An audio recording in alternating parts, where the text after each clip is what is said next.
This is Sierra Ward, number 4 on the Yellow Jacket volleyball team, and you're listening to Inside the Hive.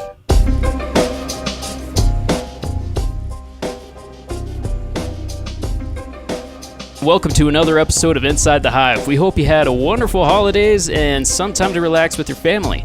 Today we are going to be joined by our basketball coaches and athletes along with one of our athletic trainers. Coming off of a weekend of one postponed game and one win, we are joined by head coach for the men's basketball team, Ryan Thompson. Coach, thank you for joining us. Thank you for having me, Colton. So you guys just came off a weekend where you had a game postponed because of COVID, and then you were able to have a win from this weekend. Can you tell us a little bit about that? Well, kind of deja vu from last year in that we really haven't had to deal with COVID issues so far this year, but we're certainly accustomed to that after last season with games being canceled and postponed and things coming up at the last minute. So, disappointing in that we were headed down to Denver on a Thursday, planning on playing Regis on a Friday, and we find out once we're almost down there that the game's not going to happen. But our focus then just really quickly shifted to Colorado Mesa and tried to take it as an advantage that we're going to be a little more fresh to play them on a Saturday, having had them play the night before against Shattering. So really dialed into Colorado Mesa, and we're able to spend more time on our scout with them and tried to be a little fresher for that first game back against them. So with Regis being ranked, missing that game, did that do anything for your mentality going moving forward, or else is it just let's focus on the next games and that's it? Yeah, not really. I think sometimes maybe our players or fans, the rankings and different things like that matter maybe more to them. But from my perspective, it's just every game counts the same. Every time you get a win, it counts on your record. Every time you take a loss, it counts on your record, and that's going to affect you at the end of the year. And the best thing you can do is try to be the best you can in your next game. And so that's kind of been our approach. And if you play good basketball, your record's going to turn out to be pretty good at the end of the year, and you'll get rewarded. So that's been our approach. But certainly was looking something that I think a lot of people were looking forward to. The two undefeated teams in the conference playing each other right after break, and unfortunate that it did not happen, but I think it'll work itself out as the year progresses. Yeah, that would have been a heck of a game to watch for sure. So moving into the game that you were able to play, Colorado School of Mines, the first half it was a little bit of a struggle to get off the ground, but in the second half you guys came back. Can you give us a slight overview of the game? Yeah, I think we were a little rusty that first half, just not connected on offense, a little bit of turning the ball over with some passes that normally don't happen, and things of that nature. We maybe took some average jump shots early instead of moving the ball around and working for a better shot, and then also just missed some good looks. That was certainly a part of it. But we've been a pretty good offensive team, and for us to score 20 points and a half, obviously some things did not go our way. But extremely proud of our guys and just their resiliency to come back in the second half and respond the way they did, and really played great basketball in the second half and got back to playing our brand of basketball where we had great ball movement and we utilized each other and made each other better as teammates on the offensive end. Perfect. Well, moving on into this weekend, we have Saturday against Colorado Mesa. What is it like preparing for this game, since the last game you played against them was really, really close? What is it like to play them at home now? Well, we have a ton of respect for them. I feel like they're right there as the best, one of the best programs in our conference. Ever since Mike DeGeorge has taken over, they've been in the mix to win the league each year. We play a very similar style as they do, with playing 5 guys on the perimeter a fair amount, setting a lot of ball screens, kind of having a free flowing ball screen motion offense. So it's kind of like playing yourselves. And every game we've played them, we both took over 4 years ago at our two programs. It's been a 1 possession or 2 possession game every time we've played them over the last 4 years. And I would kind of expect the same. They're playing very good ball right now, and I know it's going to be a game that they're circling to try to get some payback after having won a really close game at their place earlier this year. Absolutely. Well, Coach, thank you for taking the time and talking with us, and we wish you the best of luck for this weekend. Again, that game is at 4 and 6 p.m., 6 p.m. tip-off, and it is also Spearfish Day. So if you have any documentation that you're able to prove that you reside in Spearfish, you get in for $5. Thanks again, Coach, and we'll be back with more Inside the Hive right after this. Thank you, Colton. Your loved ones deserve the utmost comfort when visiting Spearfish. If you're looking for the perfect place to get the family together, the Spearfish Holiday Inn and Convention Center has the most updated and comfortable rooms in town. Make your reservations today at the Spearfish Holiday Inn and Convention Center. All right, and welcome back to Inside the Hive. I'm joined with two men's basketball athletes, Kalen Hearn and PJ Hayes. How you guys doing? Pretty good. How about yourself? Awesome, guys. Well, you guys just came back from a road trip that you only, unfortunately, got to play one game at. The Regis game got postponed, yet to be determined. But you did have a big game against Colorado Mines. I wanted to talk about that. So, at the beginning, it was a little bit of a slow start, was it not?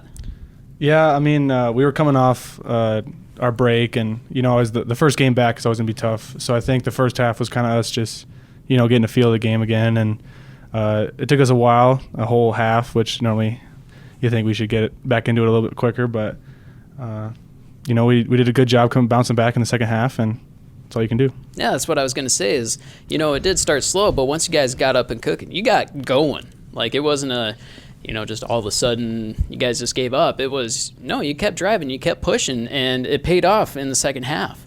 Can you tell us a little bit about that second half? In the second half, we just came together and decided.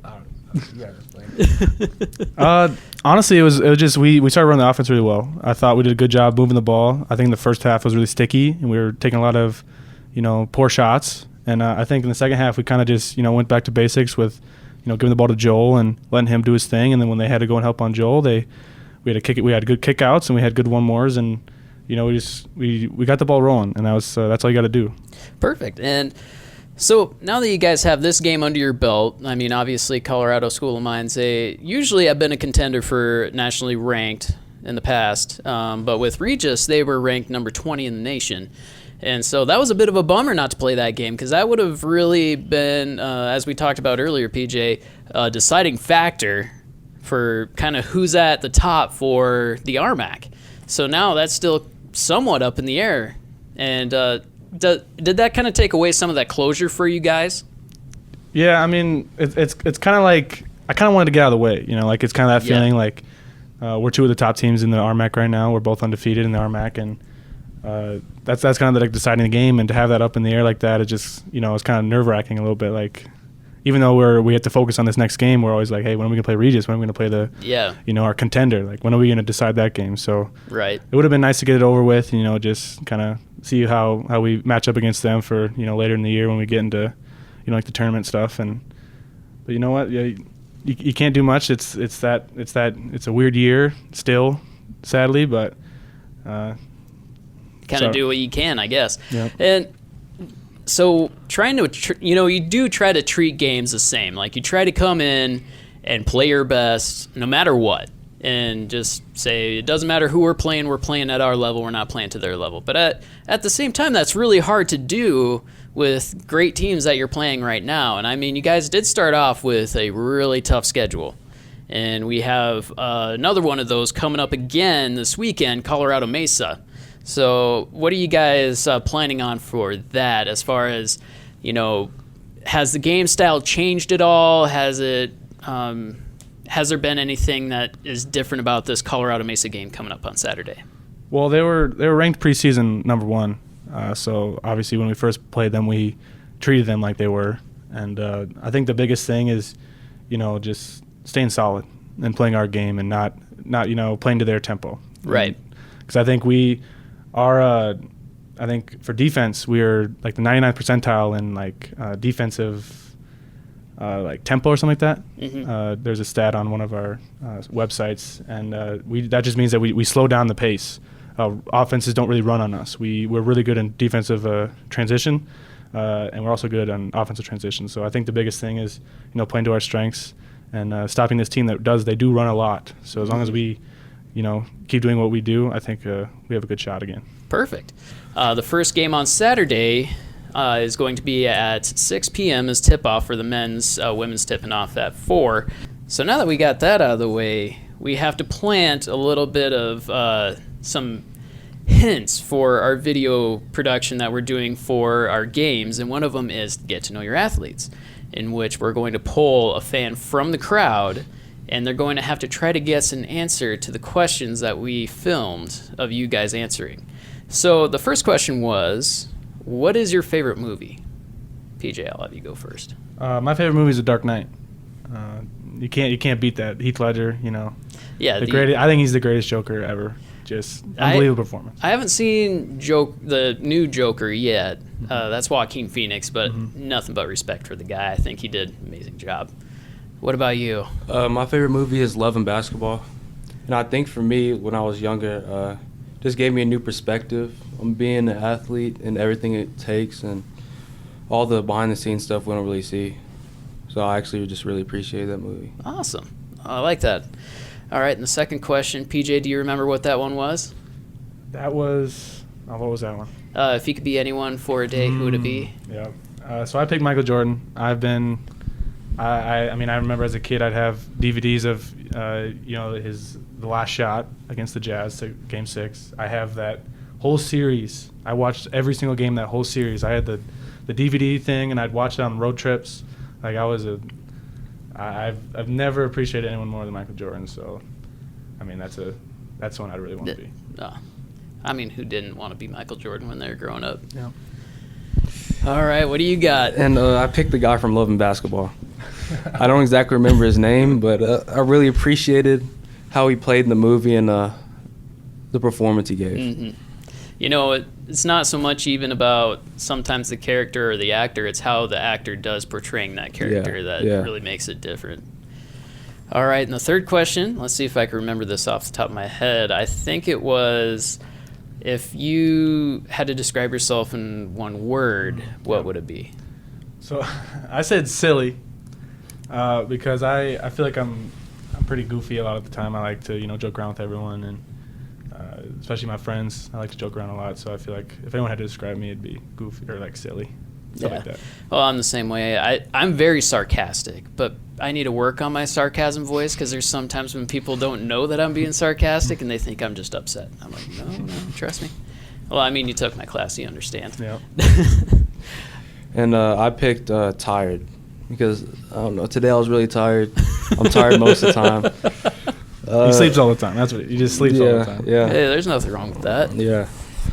All right. And the fifth, that was the fourth question, right? That was the third one. That was the third? Yeah. Fourth question. What the heck was the fourth question? The fourth question was... Fear? Is that it? Or is that fifth? I think that's fifth. That's fifth. So the fourth one was... Oh, boy. What's the fourth one? Oh, man. Too bad I didn't bring my notebook with me. We're lacking. Oh. Whew. Well, let's skip to the fifth one, huh? The fifth one. All right, what's your biggest fear? That was a fear. And I said bees.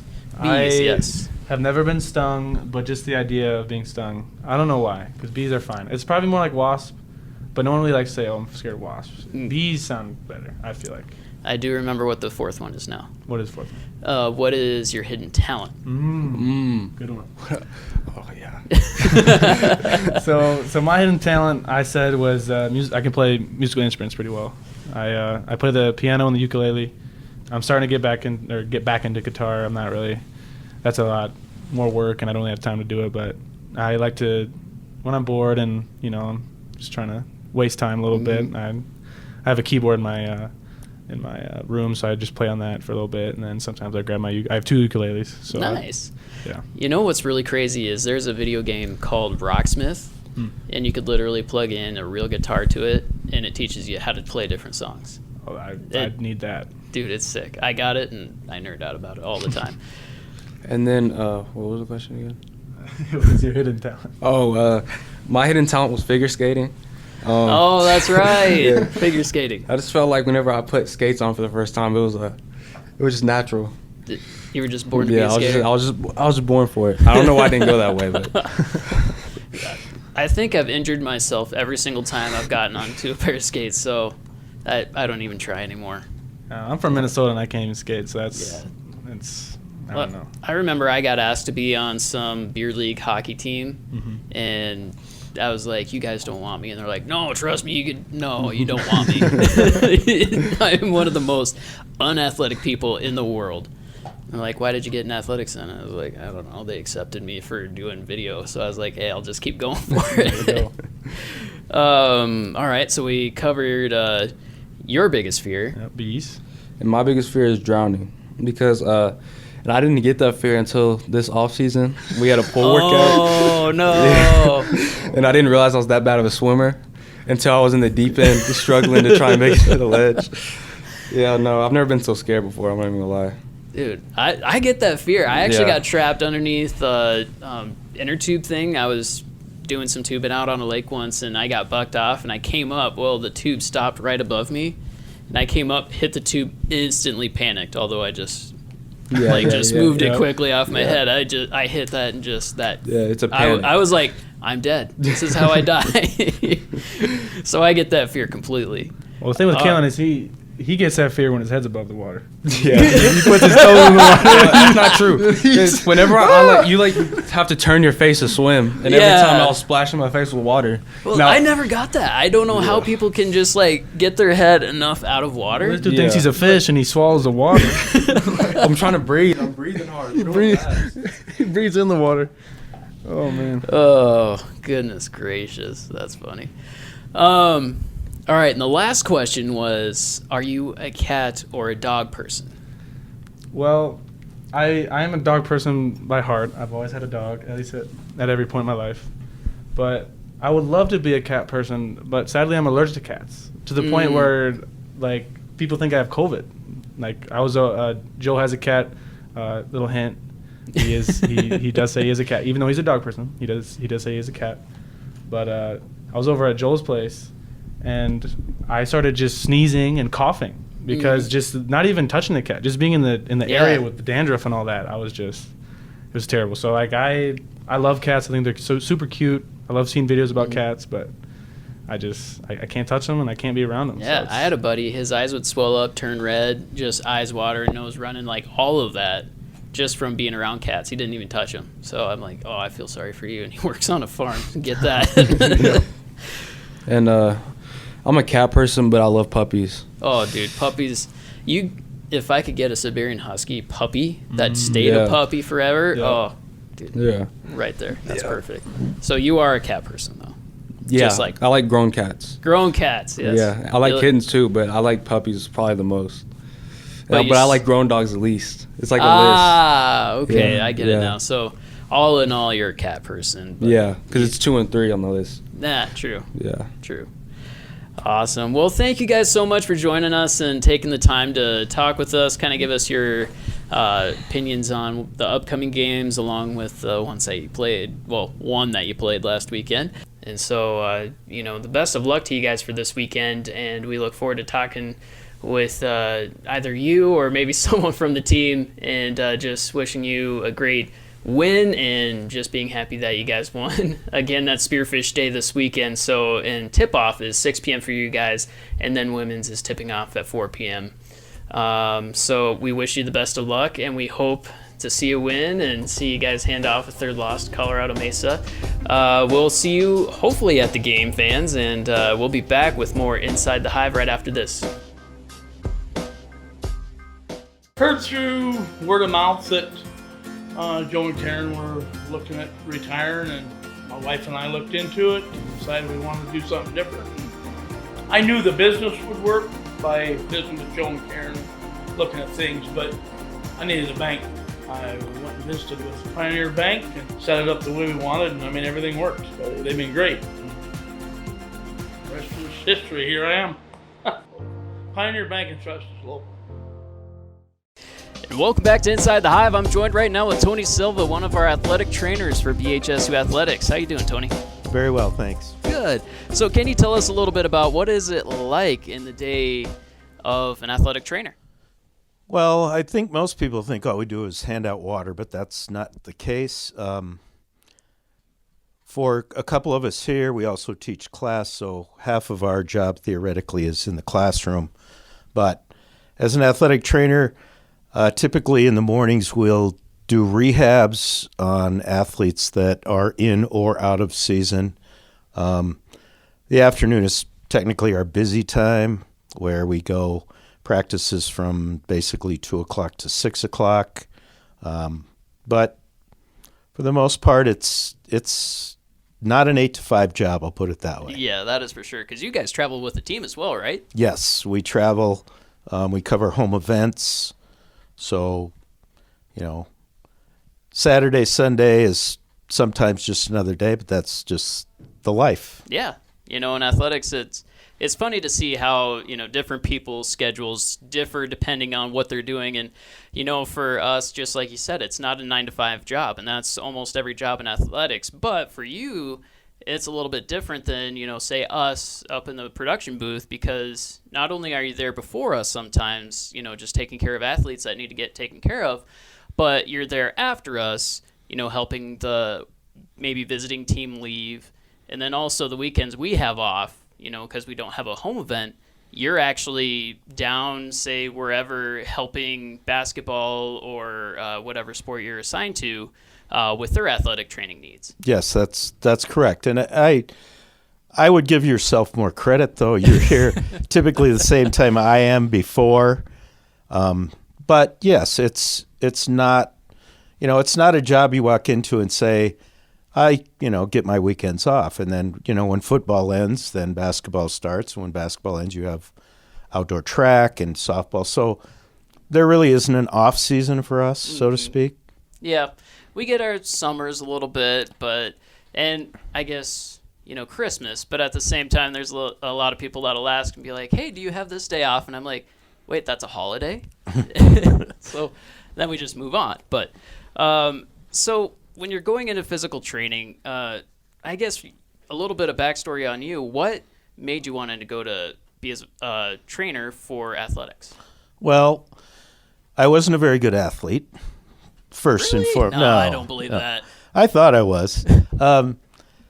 So, and again, I've told this story 1,000 times, but in 7th grade, I got cut. Back then, they used to cut athletes. You didn't get your participation. I did not get my participation medal. Participation, there we go. Man, I can't pronounce that word.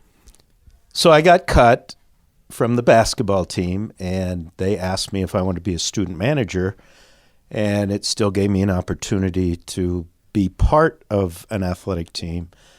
And from that point on, honestly, I was a student manager all through middle school, high school, and then when I got into college, there was an opportunity to be a student athletic trainer, and I think there was like 6 of us at that time, and we worked intramurals and everything, and it kind of it was a great, being a student manager helped me get to becoming a student trainer, which then obviously I enjoyed, so I moved on and got certified, and now I'm here.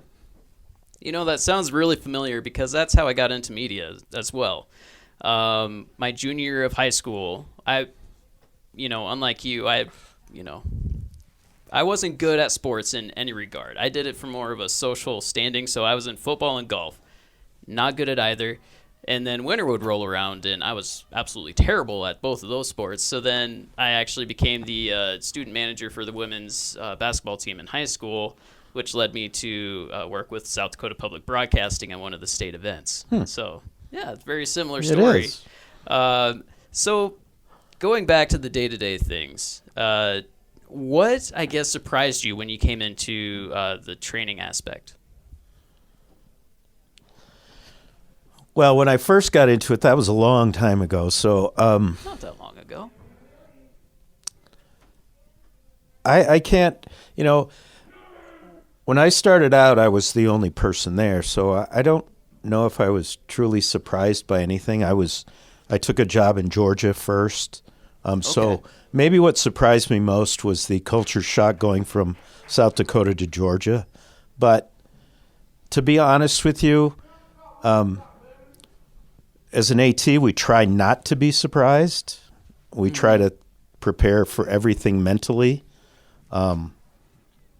So I don't know if it's more of a surprise or more of you have to adapt to what's going on around you. Mm-hmm. As an undergrad student, I worked with football, and then when I moved to Georgia, I didn't have football. So coming back, perhaps that was somewhat of a change, is getting back into football and actually being in charge of it and making decisions. Mm-hmm. But to be honest with you, if you cut through all the years, an athlete's still an athlete, and their injury is still an injury. So nothing surprising, so to speak, but you have to adapt more to the personality of the athlete than you do the actual injury of the athlete. Right, and you're talking about injury, and there's sometimes when you have to keep a level head for those injuries. I mean, there's sometimes where it's pretty serious, and you got to keep your cool, and it's not just for your sake, but for the athlete's sake as well.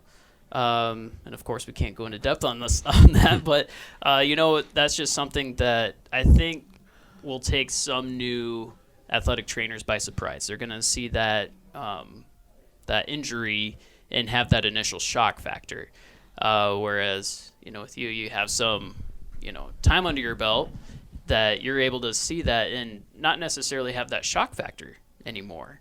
What trained you for that shock factor? I don't think anything trains you for the shock factor. I think, honestly, I consider myself a very pretty much low-key person. And I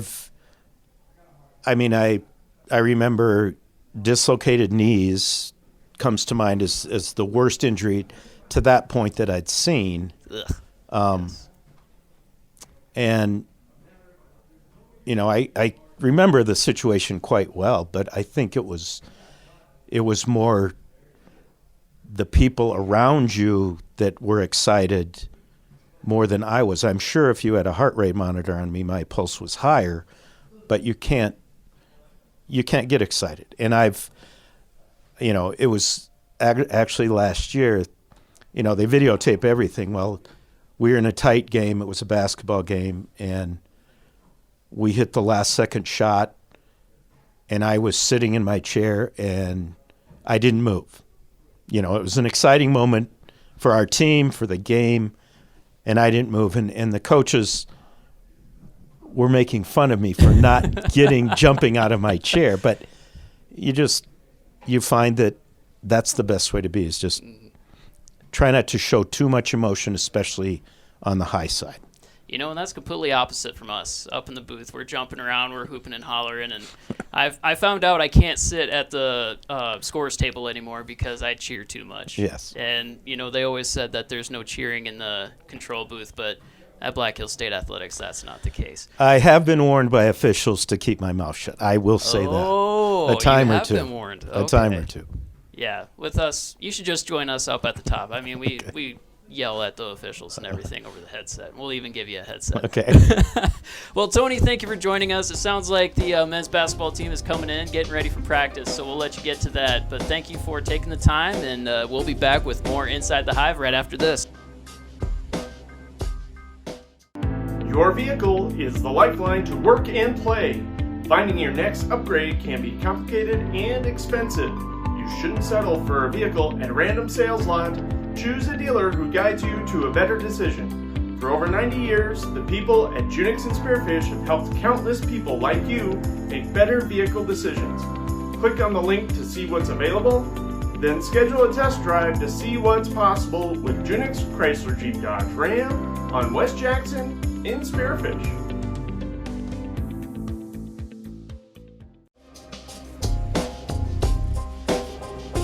Welcome back to Inside the Hive. Right now I'm joined by women's head basketball coach, Coach Nori. Coach, how you doing? Doing well, thank you. How are you? I'm doing well. Awesome. Well. Good. So, anyway, we just came off of a win and a loss this weekend. Can you tell us a little bit about this last weekend and what you saw from the ladies? Oh, man. Good weekend for us, I thought. Your goal every weekend is obviously to get, the 2 wins, but if you can split on the road against 2 really good opponents, I think that, there's a lot of big moments in those games. And I feel like we defended and competed as well as far as 2 games, road games all year. And it was a good team effort. We were limited a couple of players. We were limited some size. Didn't have Haley or Sam, but really stepped up to the plate and really, like I said, competed. It was fun to Friday night against a team that had been hot. Just established ourselves. First 9 possessions, we forced 8 turnovers and really showed a lot of fight and had some. We scored 40-some points off the bench. I mean, just a huge game from our bench. Cammie Ragsdale, Summer Fox, both had big games for us, which were huge. Got some foul trouble and had kids step up, and it was a fun first night for sure. Absolutely. I mean, you were able to hold them down to 5 points in the first period and 11 points in the third, and impressive numbers. Yeah, we held them to, I think it was it 46 or something like that. It was their lowest to date, point wise. So doing some things. I mean, they really, like I said, they competed and not just played hard, but competed for 40 minutes. And with the foul trouble, some things can kind of sway, but we did a really nice job of keeping the momentum and really ending up a big victory against a good Regis team. Absolutely.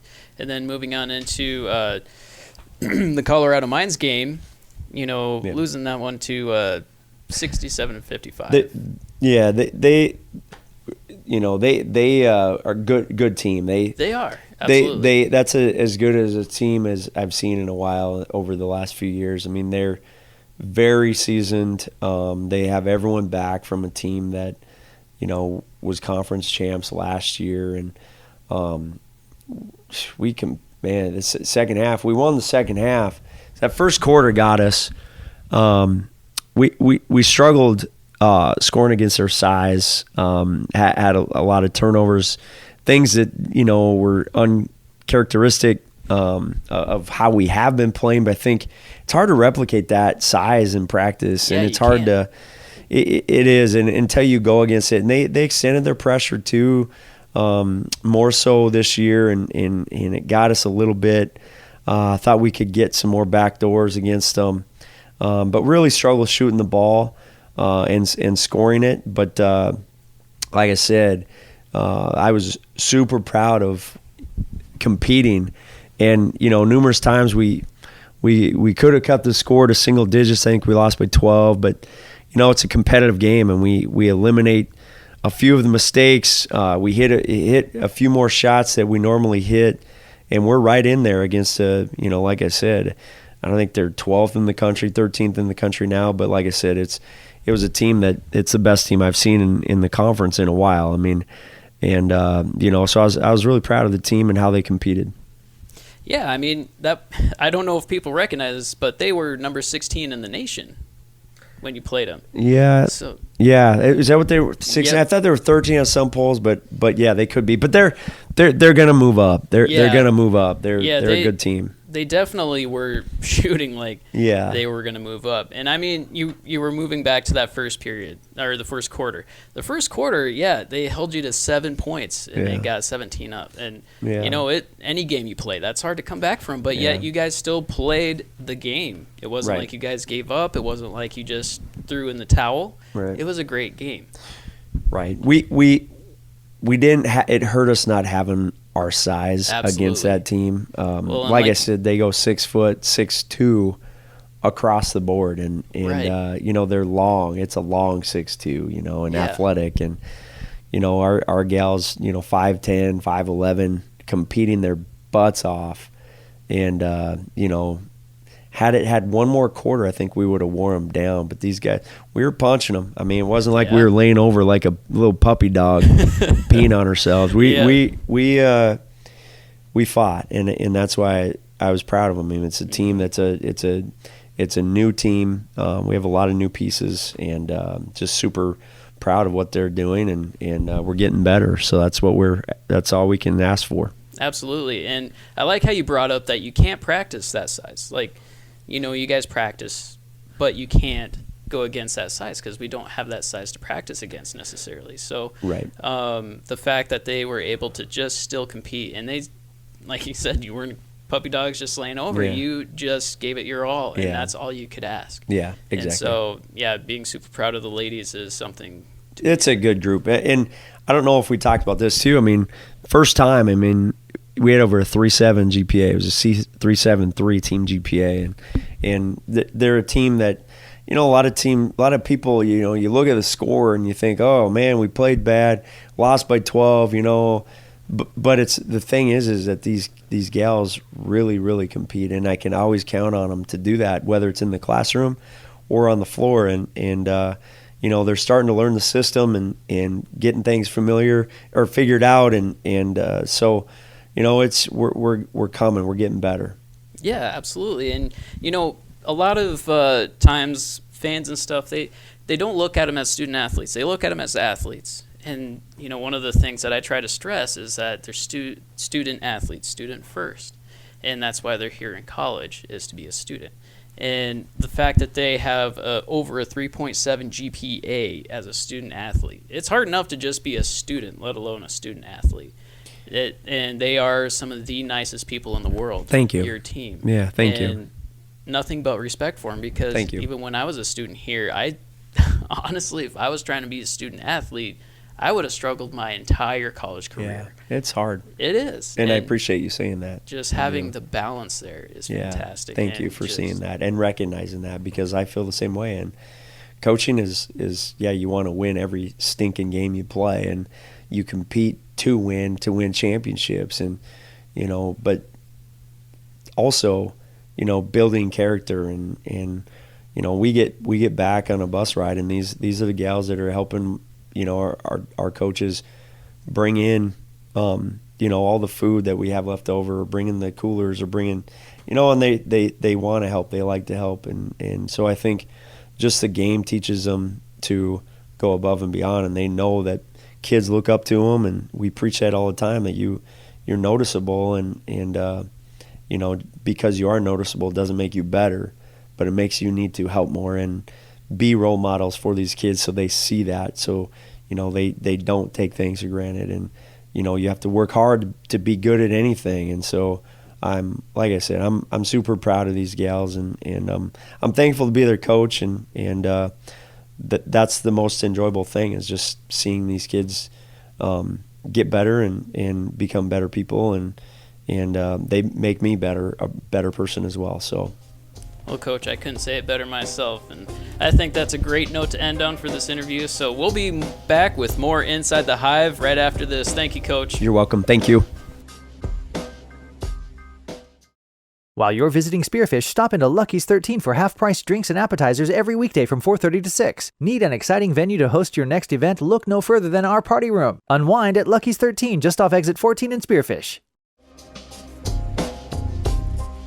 Welcome back to Inside the Hive. I am joined by our assistant and graduate assistant for women's basketball. Can you introduce yourself, please? Well, first of all, thanks for having us, Colton. I really appreciate it. Thank you for coming. My name is Hope Onlander. I am the assistant women's basketball coach here at Black Hill State, going on my third year, and I'm loving it. Wow. Yeah.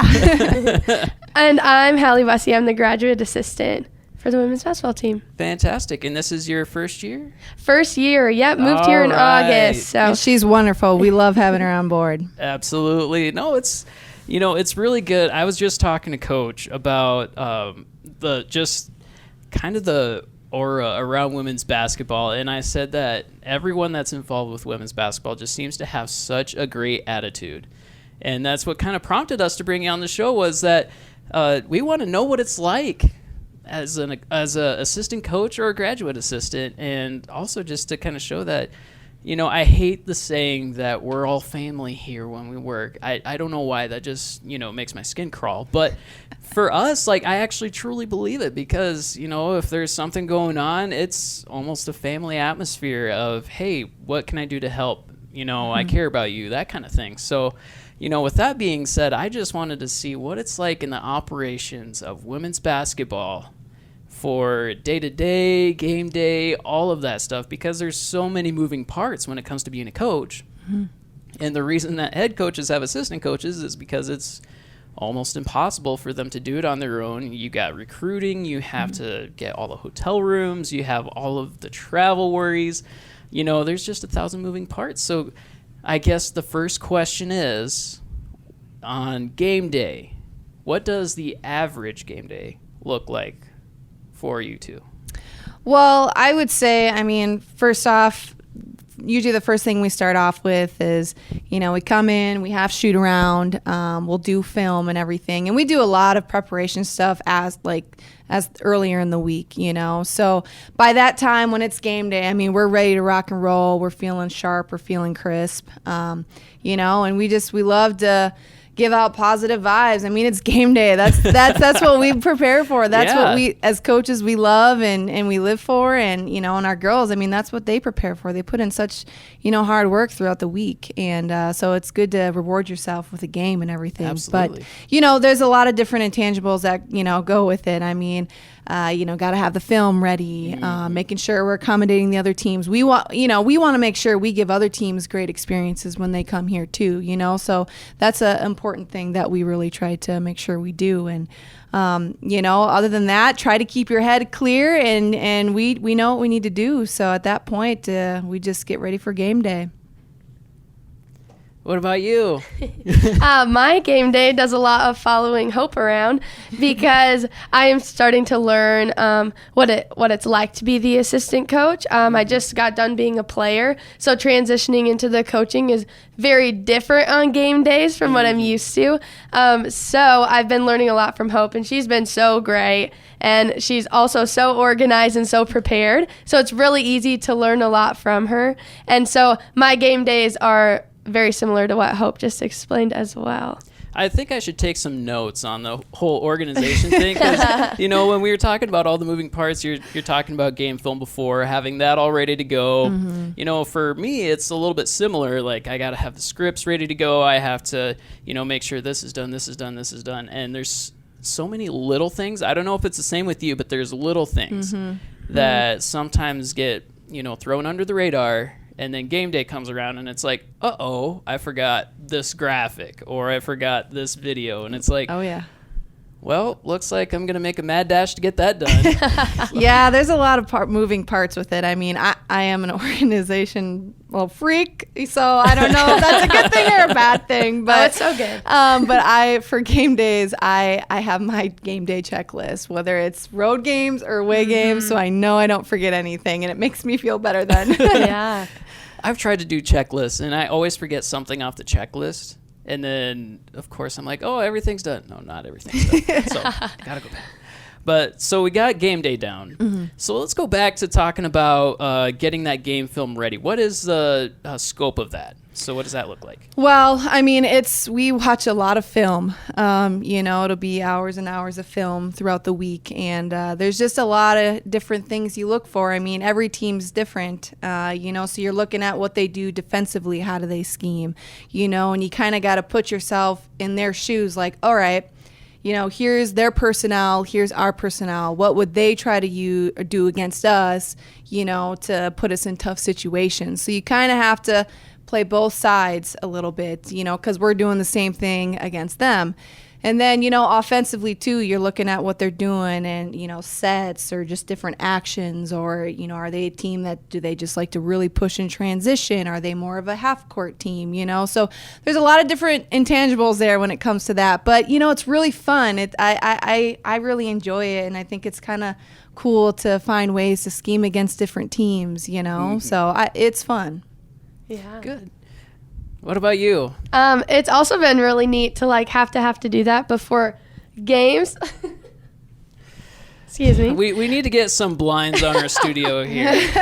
But it's been really cool to learn how much it takes to prepare for other teams and just gaining so much respect for what coaches have to do and the amount of hours they put in before the games roll around has been super fun to learn, and I'm learning from two of the best coaches ever in the world. That's been super great, and I feel like I've grown in my basketball IQ because of them, and it's been fun too having the ability to do the scheming and having like the opportunity to help do the scouts has given me a lot of like confidence or like more trust in, you know, my basketball abilities. So it's been really like fun to be a part of, and just learning all that goes into it. It's been good for me. It's been good for me. So it's been fun. Coach Bessie, you've done a really good job.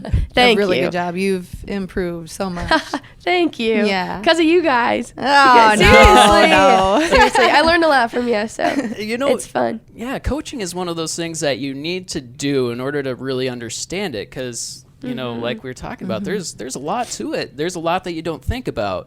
And, you know, doing what you're doing, it's probably a really good idea to figure out whether or not coaching is for you, because, you know, you don't want to get into a full-time position and all of a sudden realize, I don't like this, because, you know, there's things about my job that, yeah, I don't necessarily like, but I love what I do outside of that. And there's a lot of people that have tried to do what I do, and they're like, oh, this looks like so much fun, and then they're beating their head against the desk because they're like, you have to edit video? This sucks. Yeah. So, you know, the same with you. Like, you have to watch hours and hours and hours of film. Gross. So, yeah, it's great that you're, you know, learning hands-on how to, you know, what it's actually entailing and, you know, all of the things that you need to do. What are some of the things you would say that you grew most as in this position? I would say like the overall change that I've had to, like, I was a player, so my approach to the game has changed a whole lot. Just like strategy wise, I would say I'm more aware of my body language now as a coach, of like reactions and how important they really are. And I always had coaches tell me like, focus on your body language, like it's important, and you don't realize it till, I guess now I haven't realized it till I've become a coach, where like, how do I react? And is it like a problem solving? Here's how we can adjust. Or is it a negative reaction, you know? So I think the biggest change I've had is just like my mindset of basketball, and just like how it really teaches about life versus, you know, I would get really caught up in wins, losses, performance. And now I think about like, how can we get them prepared for afterlife of basketball, you know? So that has been my biggest growth point, I think, is just coming to realize like the most important like values that basketball teaches us. Yeah, absolutely. It's helping these student athletes, emphasis on students, you know, mature and grow, and, you know, they're going to be a part of society after this. So how do we help them mature the most? Yeah. And I like how you brought up the whole body language thing, because I can tell you right now my body language would be terrible to have on the bench. Like, anytime you see us up in the control room, we're all hoop and hollering. We're negative things. I'm pounding the counter and all this stuff. Like, I don't hide my emotions. And, you know, of course, all the crew thinks it's hilarious when Colton gets mad. But, like, I just think it's because I go back to my roots and I'm trying to figure out a word, and I'll put two words together that don't make any sense. And so they're just like, Colton's mad. But anyway, yes. Going back to your point, it is good to have that good body language, that good presentation of yourself, because you never know, that could be helpful to someone who is having a negative feeling right now. And if you have the positive body language to kind of calm them down, bring them back and be like, it's not as bad as it looks, or to help them celebrate in the right way, because you don't want them, you know, rubbing it in someone's faces. Like, it's, you got to be like, hey, celebrate, but celebrate in a positive way that's going to benefit you and your team. Yeah, for sure. Yeah. Maybe I can be a coach after all. Wow. Maybe you can. Just kidding. But moving on, we talked about what you do before game day. We talked about, you know, game day itself. What about some of the interesting things that have happened to you, or have happened on a road trip, or anything that sticks out in your brain that is appropriate for our podcast, on a trip? Oh, gosh. Just in general. Well, I mean, our road trips have been very adventurous, every single one. I mean, we've had something kind of crazy happen, either of our bus or whether. Well, this last week you lost a window. We did. We lost one of the windshields. It just blew right off. Now, thankfully, like, it didn't hit anybody. Nobody got hurt, so everybody was safe. But I mean, that I've never seen anything like that. So that was interesting. But I mean, other than that, other than the road trips with just some of the weather that we had were kind of interesting. And honestly, I mean, COVID in general has been an interesting thing to navigate through. But I think for the most part, I mean, our team has been really good through all of it, been really positive. The one thing I don't worry about with our team is we handle adversity very well. You know, if something gets thrown at us, it doesn't really seem to faze us, which is really cool to see because we just kind of go in with the mindset we're going to get the job done, you know, or we're going to do it to the best of our ability.